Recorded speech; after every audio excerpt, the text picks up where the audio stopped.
ఒక వివాహం జరిగెను. యేసు తల్లి అక్కడ ఉండెను. యేసును ఆయన శిష్యులను ఆ వివాహమునకు పిలువబడిరి. ద్రాక్షారసమైపోయినప్పుడు యేసు తల్లి వారిని ద్రాక్షారసం లేదని ఆయనతో చెప్పగా, యేసు ఆమెతో, అమ్మ నాతో నీకేం పని? నా సమయం ఇంకనూ రాలేదనెను. ఆయన తల్లి పరిచారకులను చూచి, ఆయన మీతో చెప్పినని చేయడనెను. విధుల శుద్ధీకరించాల ప్రకారము 2-3 తూములు పట్టు 6 రాతి బాణలు అక్కడ ఉంచబడి ఉండెను.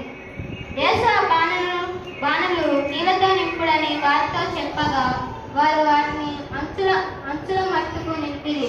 అప్పుడు ఆయన వారితో, మీరిప్పుడు ముంచి విందు ప్రధాని యొద్దకు తీసుకొని పోనని చెప్పగా, వారు తీసుకొని పోయిరి.